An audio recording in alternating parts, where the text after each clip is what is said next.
Hello and welcome. This is Shogun 2 Online Battles and I'm Belligerent Usurper. Today I'm Wasp, as always, against I forgot what his name is, St.Jabe or something, I'm not really sure. So, quick play. And I'll probably speed this up because we're all just positioning at the moment. I go for the hill and he goes to capture these two shrines. I'll just go through my my army before I speed it up. It's the same as always. 3 Katana Samurai, 3 Yari Samurai of varying chevrons. Most of them are 3 chevrons. 1 Portuguese Tersos, 1 Matchlock Warrior Monks, 1 Dunderbuss Cavalry, another Bow Cavalry, not another, sorry, a Bow Cavalry, and then 2 Yari Cavalry and 2 Great Guard, from what I can remember. The Yari Cavalry have 2 and 5 chevrons, and the Portuguese Tersos have 1 chevron, and I think it's the same for the other matchlocks. Oh no, they have 0 chevron, sorry. Just vanilla unit. These have 1 chevron. Okay, so initially what he tries to do, and he does it quite well, is basically skirmish my units, and he's racking up quite a lot of kills. I mean, he's only just started shooting at me, and he's already got 8 kills in that unit. You know, yeah, 48. It's just very frustrating, and I moved into the woods trying to avoid that. I then try and capture this workshop. He's meanwhile capturing these other 2, which give him better morale and better stamina and speed. He's still continuing to skirmish my units. What I eventually do is, I do the right thing here, I just use my bow cavalry to tell him to piss off really. He's really annoying my units. So I just kind of shoot him a bit. He doesn't lose that many men, but he loses enough for him to go, okay, I'll probably shoot back out of here now. In terms of his army, is contingent or whatever, he's got 4 Naginata Warrior Monks, I think. Yes. Oh no. 3 Naginata Warrior Monks with 1 Naginata Samurai and 1 Nodachi Samurai. He then has a Matchlock Warrior Monk with a Yari Shigure, Naginata Attendants, and then for his cavalry he has 5 cavalry, Yari cavalry, and another Yari cavalry. I think that's his whole army. Yeah, that is his whole army.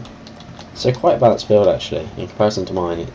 It's sort of similar, but he has far more spears, and you'll find that a lot online when you play today. People just have far more spears than they used to when I initially started playing online. They have sort of a maybe 1 or 2 melee units, and they're normally always Nodachi. Nodachi are actually extremely good in combat. They normally always beat Katana Samurai, but I personally just find Katana Samurai more of a sustainable unit because of their not armor bonuses, but because of their armor, because of their melee defense. I just find them more sustainable. They don't have much as attack as Nodachi Samurai, however. So he's captured these. I'll probably speed up at this one because nothing really happens. We just start skirmishing each other, and that's literally all that. There we start skirmishing each other again. This is a mistake on my behalf.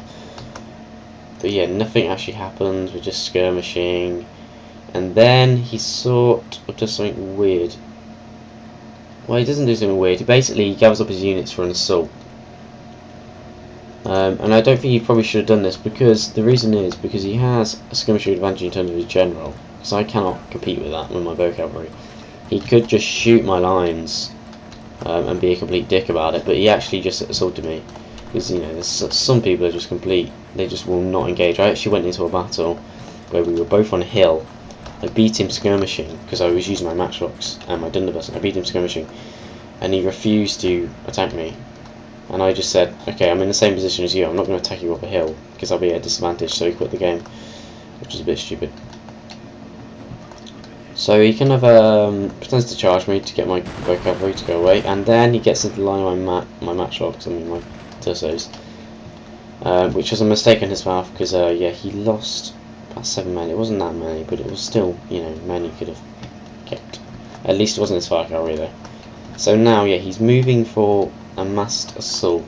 Now the mistake I think he makes is he tries to attack on all fronts rather than focus sort of one area. And I don't mean get into a mosh pit. What I mean is sort of maybe charge it with infantry, then charge it from the side with cavalry, then go around with another set of infantry, break the unit, and then break the rest of the lines. When you're trying to, you know, break all the lines at once, it's very difficult, especially when I've got an uphill advantage. So yeah, I'm just sort of sitting here. I know he's probably going to assault me. I could have at this point probably actually moved down, but I just sort of reorganised my units to get ready for that. He then does the right thing, actually, in terms of where he's putting his units. And I'll show you in a minute what he does. I'm still skirmishing, so I'll just speed this up. So yeah, he's just reorganising. And what he does here is he actually moves his units up this bit, which has much less, can you see, barely any hill gradient on this bit. So I think that's a really good thing what he does there. And he moves his matchlocks and his ranged units into the forest, which is also a good decision. He keeps his cavalry back here. Where is my cavalry? Oh, my cavalry continues up here. And continues to shoot at my warrior monks, which is also the right target because they are not armoured really at all. They're very vulnerable to both fire. It's not they're nowhere near. Basically, they're just as vulnerable to matchlock fire as, let's see, the Portuguese tersos, because their matchlock fire kind of negates armour. So yeah, basically he moves his sort of range skirmishing units here and cavalry, and oh, actually no, he does keep these here. I'm sorry, I thought he moved these around. So he keeps his Naginata warrior monks there.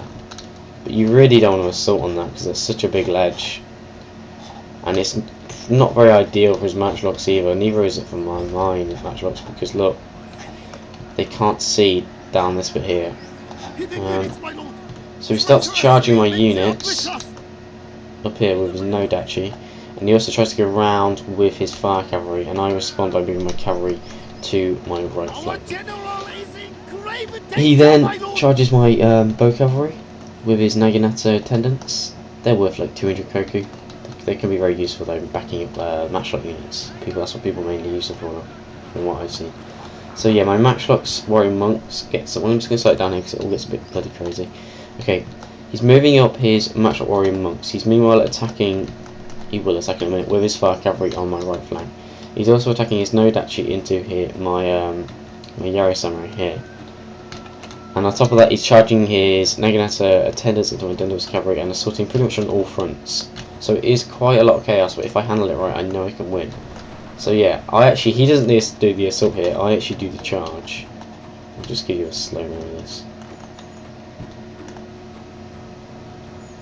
It wasn't the best charge, they just sort of looked like they were just running casually into them. So his general's bodyguards oh, I missed that. Basically, they get an absolute devastating volley of Naginata attendants, but I don't even know the Naginata attendants are charging them. I just actually leave them there sort of AFK because I completely forget about them. So I move my Portuguese tersos back. I put my units, on the hill gradient advantage. I pop rally, and soon, there you go. I'm going to put him into stand and fight. He's popped Banzai. I popped Inspire on this Katana Samurai. I'm winning this fight on this fire cavalry. And now I've got them mixed up not only with the Naginata attendants but also with the Naginata warrior monks. It's just a very stupid mistake on my behalf. He tries to flank me with his cavalry, but I don't let him do that. And he's, like I said, assaulting on all fronts is very difficult for him to do, very difficult for him to win, especially with a hill gradient. So it probably wasn't the best decision by him. He probably should have just focused one side and used cavalry charges to win it. Okay, so I pull up my Dunderbuss Cav. His cavalry get an awful charge in terms of the hill. My cavalry get quite a good charge, I think, into his, and they should hold them off quite well. So yeah, he's definitely losing. At this point, I put my Dunderbuss Cav behind my men. I would not recommend doing this, guys, because your Dunderbuss Cav shoot an absolute ton of your own men. I mean, like, well, I've had past experiences where they shot quite a lot of my own men. His units are now starting to surrender. My units are starting to surrender as well, but they actually don't in the end. I think they just sort of waver, and I'm winning the cavalry fight over here. I've engaged an Naginata warrior monk with my cav, which is a really stupid decision, and it is a blunder again by me. I don't mean to do that. And meanwhile, he's actually absolutely slaughtering my general's bodyguard, trying to basically win the fight by killing my general. But all his men are breaking too fast for him to do that. So yeah, my Dunderbuss Cav is still shooting, and as you can see, they're killing quite a lot of my own men. That's why I don't recommend doing it. I win the cavalry fight, and I'm not sure what I do with them now. I think I just pop them back here. I just leave them like that. And I run off my Yari samurai to try and chase up his general, basically, because his general's still annoying me. So this unit did pretty well. Held off this, and this unit held off quite a lot. And also, for some reason I do not know, I order my men to stand back here, and this one Portuguese tersos just decides to run off after these guys. Bit of a bug. It's quite funny anyway. So these Yari Samurai engage the Matchlock Warrior monks and kill them. Meanwhile, I just sort of shoot the rest of the running units, and then I try to get my Matchlock Warrior monks in a position where they can kill the general. The general will surrender. I'm very thankful they've done this. Basically, when the the bar goes completely against them, they do surrender. So in essence, he cannot just run around for the rest of the match with his general shooting my men. He will just run away eventually, I think. But as you can see, all his units have kind of, how do I put it, ran away, and he still hasn't, kind of gone.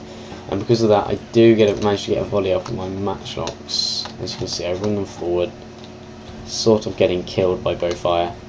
But then, as he runs away, I should get a volley. There you go. And at this point, they surrender. So yeah, a good game. I mean, I don't think he played his best. He could have flanked a lot better with his cavalry, I think. Probably around this side earlier on, and he could have focused this side, I think, better. And if he did, he would have probably collapsed it quite easily. This middle bit here was quite well reinforced, whereas this side was very weak, and he didn't focus it the best he could. I made mistakes as well, but I think I did quite well overall. So yeah, the battle. So yeah, I mean, it sort of reminds me of this match I was watching on Air's channel, and this guy, he bunched up in the forest, and he had pure Yari Ashigari, and he sort of put them in a square formation. And in that sort of formation, if you attack on all fronts, you're guaranteed to lose, because they're highly vetted. But what Air did is he had just attacked on one corner, and did charges with his infantry from sides, and eventually that one corner collapsed, and because of that he could just then run through all of his units. And it sort of reminds me of this match what he did wrong. I did actually come up against the exact same build as Air played against, and I did what Air said, and I actually won the match. So here you can see it's not a huge kill to death ratio difference, but it's quite good. I mean, I lost 700 and killed 1,000. So look at unit statistics. Donder's killed the most, but they did kill a lot of my own men. It doesn't list how many of my own men they killed. Actually, we can see it's here. So he killed 648, but look how many of my own men I killed. I killed like what, 48? No, 47 there. 47 of my own men I killed. Okay, so Katana Samurai, all my units did pretty well. I think some of them had a bad in terms of kill to death ratio there. Yari Samurai there. Trying to find another one. Yari Cavalry, stuff like that. Bow Cavalry. Some of them had a bad kill to death ratio, but most of them, if you look, had a pretty good kill to death ratio. In terms of his units, very few of them actually do well. His Naginata Warrior monks do well there, and those there, but pretty much, actually all his Naginata Warrior monks do quite well, but they're just not enough to win in the match essentially. So I hope that helps. I hope it basically showed you that you shouldn't, well, you could charge uphill and you win, and you can win, because I've actually had games where I've won charging uphill quite easily, but not the way he did it. Don't try and assault on all fronts like that, but also don't bunch up. It's quite hard, it's quite difficult to say really, but don't assault on all fronts, but also don't bunch up your units like that, because they're vulnerable when you do that. So thanks for watching. This has been Shogun 2 Online Battles. I've been Belligerent Usurper, and I'll see you next time.